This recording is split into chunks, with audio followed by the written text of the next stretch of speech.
je reviens dans cette vidéo pour vous parler d'un film que j'ai vu sur Netflix, alors il y a quelques années, maintenant plusieurs mois, que j'ai vraiment kiffé et je me suis dit que ça sera l'occasion d'analyser la communication. Règle de 3, les non-dits. On ne parle pas le même langage. Règle de 3 est le résultat de 4 courts-métrages de différents réalisateurs dans un seul film réalisé en 2021 d'une durée totale de 2h22 qui est disponible sur Netflix. J'ai découvert de nouveaux acteurs et actrices et d'autres que je connaissais déjà et que j'admire, tels qu'Aditi Rao Hidari, qui joue également dans Iramendi, qui est disponible sur Netflix, l'acteur Manov Kaul, qui joue également dans un film dans Netflix qui se nomme Les mauvais calculs de Tribhuvan Mishra. Vous avez l'actrice Shefali Shah qui joue dans le film Mohabbaten qui a été diffusé au cinéma en 2000 et elle est aussi dans le film qui se trouve dans Netflix qui s'appelle Darlings où elle joue avec l'actrice Alia Bhatt. Et vous avez l'actrice Konkona Sen Sharma qui elle a joué dans Lagashonari Mendag et ça m'a fait bizarre de la voir, Konkona Sen Sharma, interpréter une lesbienne dans Règle de 3, mais elle joue à la perfection. Donc j'aime beaucoup. J'aime particulièrement aussi l'animation juste avant le film où l'on voit quelques scènes de chaque court-métrage en noir et blanc, mais en format animation, ainsi que la chanson, ça nous met directement dans l'ambiance du film. Les 4 histoires sont passionnantes et selon moi on ne s'attend pas à la chute, surtout dans les 2 premiers courts-métrages. Mais mes courts-métrages préférés restent le 3e avec le problème de caste au travail et le 4e et dernier que l'on va décortiquer ensemble dans cette vidéo. Je vous conseille vivement de regarder le film en entier, mais si vous n'avez pas le temps, regardez au moins le 3e et le 4e court-métrage. Le 4e court-métrage démarre à environ 1h47 et 32 secondes. Il relate la vie de Natasha, une mère de famille qui doit faire face avec son mari Rohan à la perte d'audition de leur fille Samira, qui la plupart du temps s'exprime en langage des signes. Natasha s'est adaptée et a appris le langage des signes alors que la transition est plus difficile pour Rohan. C'est un excellent cas pour parler des 5 langages de l'amour écrit par Gary Chapman que j'ai découvert en 2022. C'est un auteur, conseiller conjugal, pasteur chrétien baptiste et conférencier américain, spécialiste du mariage et de la famille. Il évoque 5 langages, le toucher physique, les paroles valorisantes, les services rendus, les moments de qualité et les cadeaux. Ces langages peuvent se manifester dans un couple, mais aussi dans d'autres interactions hors relation de couple. Selon lui, nous pouvons avoir une relation de qualité avec son prochain, c'est même le but de ce livre, mais il faut découvrir son ou les langages de l'amour du voisin pour comprendre comment interagir avec lui et répondre à son besoin. Ainsi, nous avons moins de problèmes de communication et on s'adapte plus facilement à son conjoint, à son voisin, à son collègue, etc. Puisque j'ai peur que Netflix strike ma vidéo si je vous mets les 2 extraits de la vidéo en live et en direct, je vais de ce fait vous lire ces 2 extraits comme une pièce de théâtre. Je ferai de mon mieux et on en reparlera par la suite. Je vous mets également la capture écran de la conversation au besoin. J'aime beaucoup la conversation entre Natasha et son mari car ils parlent le English. Le English, c'est la contraction du mot Hindi et du mot English, donc anglais en français. C'est lorsque l'on parle à la fois anglais et hindi en même temps, dans la même phrase. Ce n'est pas propre à l'hindi, on peut faire ça dans toutes les langues. Mais dans ce contexte-là, ça s'appelle le English, avec le hindi et l'anglais. Je vais donc jouer à la fois Natasha et Rohan. Je vais vous lire 2 extraits. Le premier extrait, c'est Natasha et Rohan qui se disputent car Natasha reproche à Rohan de ne pas être proche de leur fille. Et le deuxième extrait, c'est Rohan qui indique à Natasha qu'il a trouvé une solution pour recevoir un implant auditif le plus tôt possible. On passe d'un long délai, sans savoir la durée exacte, à 6 mois de délai. Natasha: ne t'en vas pas, j'ai pas fini. Une seconde, attends. Rohan: ne me dis pas d'attendre, Natasha, tu avais tout prévu. Natasha: quoi? Rohan: ton jeu, ta stratégie, tes ruses, chaque fois tu m'accuses. Natasha: je ne t'accuse pas, je te montre la vérité, Rohan. Rohan: quelle vérité? Sur ce que je suis? Un mauvais père? Heureuse? Natasha: mais non, je n'ai jamais dit ça, je te dis juste que tu n'es pas proche d'elle. Rohan: J'ai aussi entendu que je suis indisponible, désintéressée, que je ne lui parle pas. Conclusion, Rohan Sharma est un mauvais père. Natacha, Rohan, tu es un très bon père, fais un effort pour lui parler. Rohan, tu sais quoi? Je m'en tape. You know what? I don't give a shit, lol. Natacha, ne parle pas comme ça m'énerve. Rohan, ça aussi je m'en tape, donc tais-toi. Tu sais tout ce que je fais pour Samira? Je remue ciel et terre pour qu'elle ait un implant Koechler. Tu le sais pas, mais je en ai parlé, c'est ce qu'elle veut. Natacha, tu lui parles pas, tu lui envoies des messages. Rohan, parce que je bosse jour et nuit, j'ai pas le temps pour la langue des signes. Natacha, c'est son seul moyen de communication, elle devient sourde. Combien de gens comptes-tu perdre afin de faire face à la situation? Ne te défoule pas sur elle. Parle-lui au moins. Si tu ne comprends pas, c'est ton problème, pas celui de ma fille. Rohan, ça suffit. Je n'ai pas autant de temps que toi pour la peinture, la poésie et la langue des signes. Essaie de comprendre et lâche-moi. Le deuxième extrait. Rohan. Nat, regarde ça. Il y a une longue attente pour l'implant, mais un ami peut la réduire à 6 mois. Pas mal, non? Alors? Natacha. Tu prévois pour demain, mais qu'en est-il d'aujourd'hui? Rohan. Arrête. Natacha. C'est très simple. Regarde-la dans les yeux et parle-lui. Rohan. À t'écouter, je n'aime pas ma fille. Natacha. C'est ce qu'elle va ressentir. Je sais que tu l'aimes. Va lui dire dans sa langue. Fais-la rire. Rohan. J'en ai marre de t'entendre. Natacha. Si tu l'entendais dans ta tête, tu le saurais. Avant d'analyser leur échange, je vais dans un premier temps analyser les personnalités de Natacha et Rohan à l'aide de la méthode DISC, D-I-S-C, mais aussi d'autres concepts. Premièrement, la méthode DISC regroupe 4 personnalités sous forme de couleurs. Les extravertis sont caractérisés par la couleur jaune et la couleur rouge. La couleur jaune, c'est pour les personnes qui sont influentes, joviales et solaires, et le rouge, ce sont les dominants, les leaders. Puis les personnalités introverties caractérisées par la couleur bleue et la couleur verte. La couleur bleue, ce sont les conformistes, les personnes rationnelles et qui sont très logiques. Ils ne sont pas dans l'émotion, ils sont dans le pragmatisme. Et la couleur verte, c'est les personnes empathiques qui sont à l'écoute et malheureusement qui vont parfois avoir l'étiquette de la plante verte en réunion. C'est souvent les introvertis. Moi, je trouve que les introvertis ont beaucoup de pouvoir. Et quand je parle de pouvoir, je ne parle pas de pouvoir à la Superman, mais je trouve qu'ils ont des qualités qui ne sont pas assez mises en avant dans cette société-là, parce que la société, elle met en avant que les extravertis. Bref, je vais refermer cette parenthèse. Natacha a davantage un profil jaune et vert, alors que Rohan a un profil rouge et bleu. Natacha est vraiment empathique, elle est beaucoup dans la communication, elle analyse beaucoup les situations et elle a surtout analysé la dynamique entre sa fille et son mari. C'est pourquoi d'ailleurs elle est souvent en conflit avec Rohan, qui est davantage tourné vers la logique, les solutions pragmatiques et qui est très orienté résultat. Pour caricaturer, Rohan a un profil très informaticien, très orienté chiffres et performances, alors que Natacha a un profil davantage créatif. Elle est très orientée émotion et très tournée vers son prochain. Personne n'est qu'une seule couleur, on peut avoir une couleur dominante, mais dans la majorité des cas, on se caractérise plutôt avec 2 couleurs.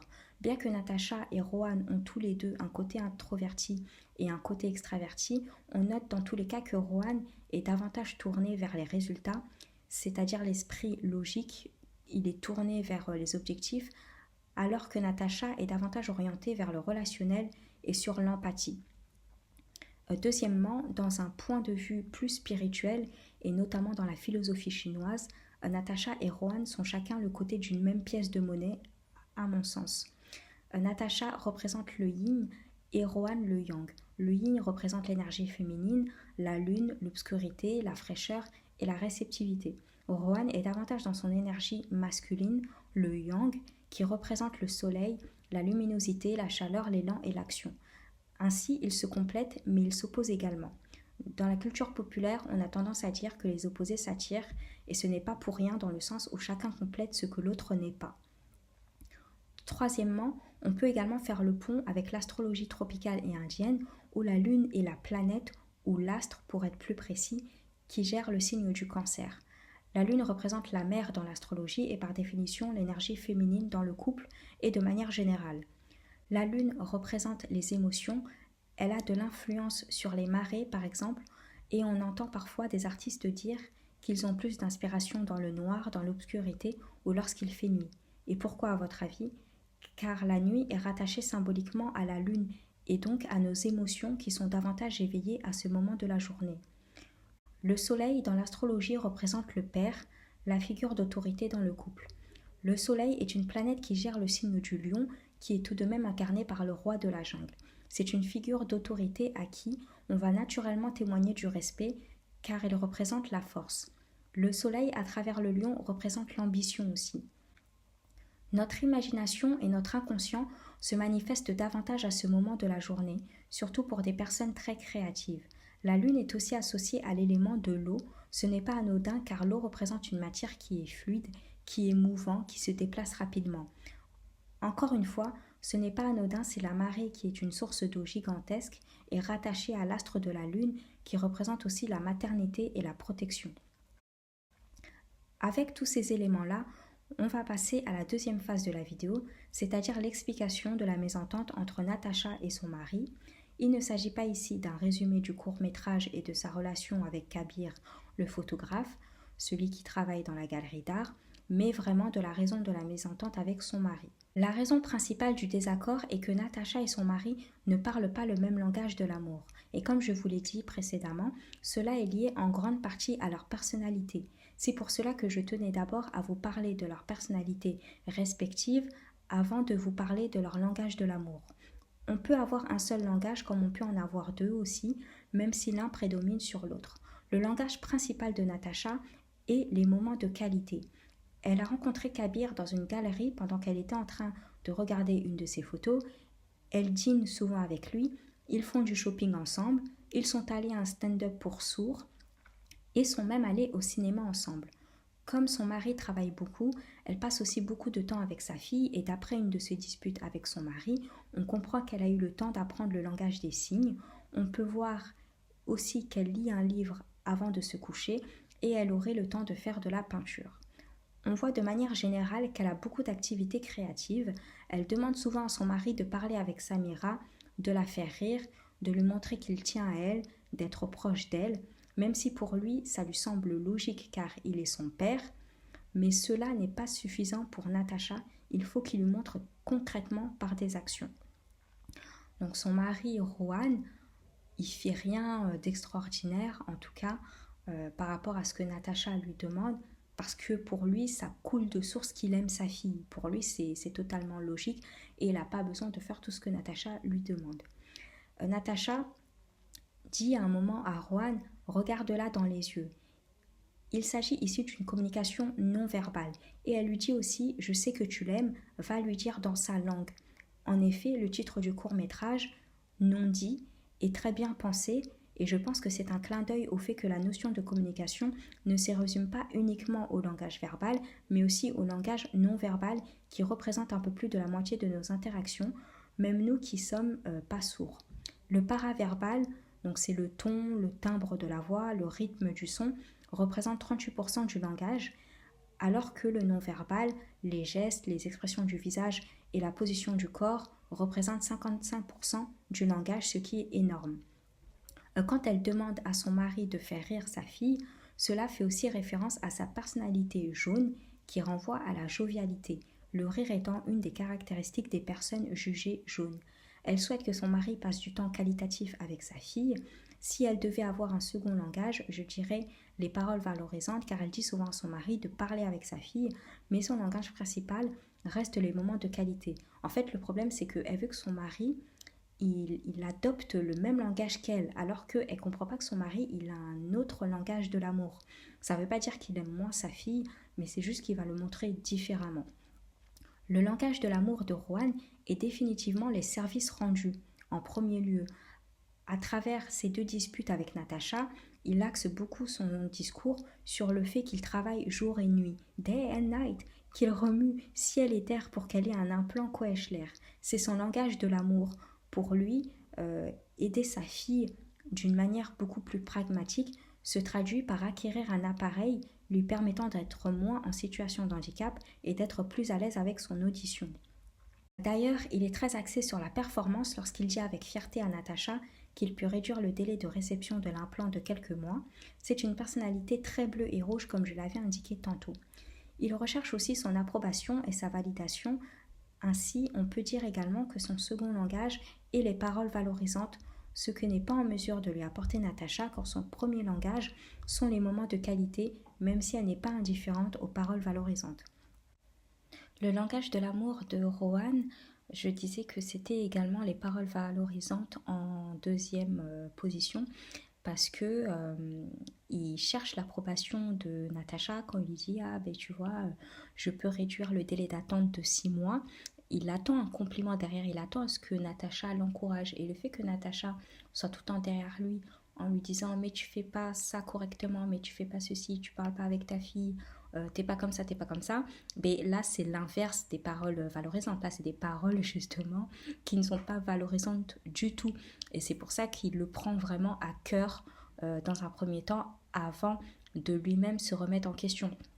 Mais c'est vrai que si vous parlez de manière constamment, on va dire négative, à une personne dont le langage de l'amour sont les paroles valorisantes, bah, c'est clair que la première action qu'il va faire, c'est de se braquer, de se fermer et de juste nier, d'être juste dans le déni et de dire tout simplement mais non, je suis pas comme ça, j'entends ce que tu dis, je fais très bien les choses, c'est toi qui comprends pas, etc.